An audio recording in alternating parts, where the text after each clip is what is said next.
camera number 392, and for this camera we've gone back to around about early 1960s. It's a Taron. Not heard of this make of camera. Taron Eyemax. It's a fully mechanical camera requiring no batteries and has a light meter, external light meter here. So let's just run through some of the camera's functions and features. So turning to the top, very prominent eye, a series of eyes here that form the light meter. We then have the rangefinder window, and then we have the viewfinder window.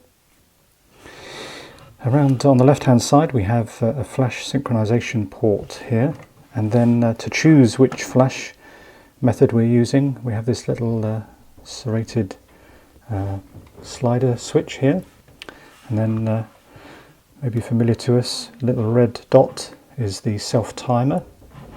The camera features a Taron 2.8 45mm lens.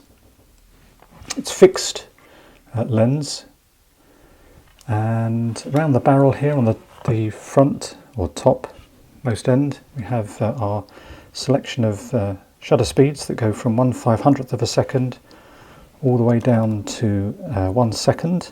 Unfortunately, not all the shutter speeds work. In fact, I'm limited to 1/15th of a second through to 500. They seem to be reliable. The others, unfortunately, aren't as reliable as I would like to.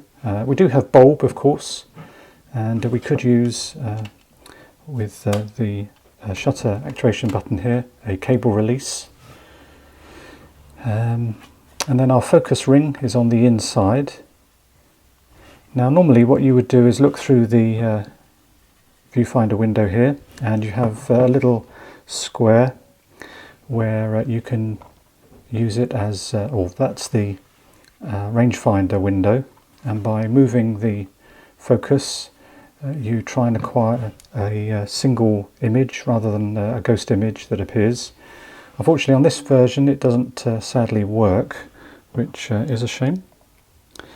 Now I don't know whether you can see, I'm trying to show you there, there's a little just above the window, so there's the window viewfinder there, just above there's a little slit, and it's an oblong slit, and there's a little groove or mark, and that's the light meter, and that will move depending on what aperture or shutter speed we have once we've set our film speed.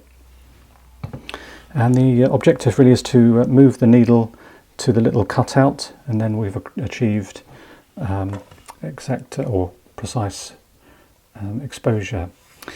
The film speeds are selected around the ring here. You can see that. There we go. On the top plate we have cold shoe.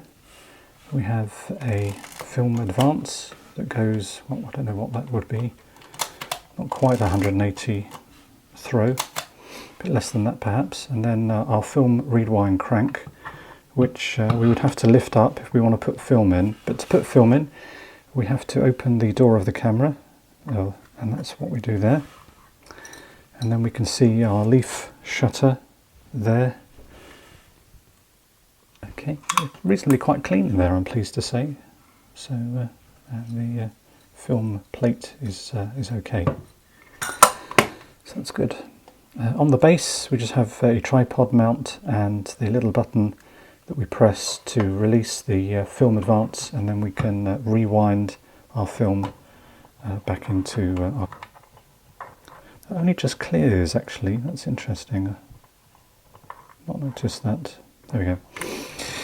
Okay, so I'm slightly concerned whether the focus is working or not, because the rangefinder isn't working.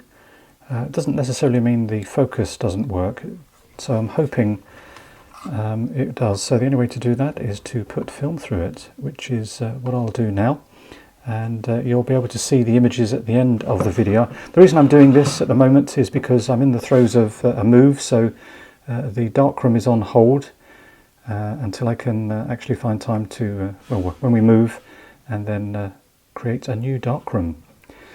So in the meantime, this is camera number 392, the Taron Eyemax, and here are the photos.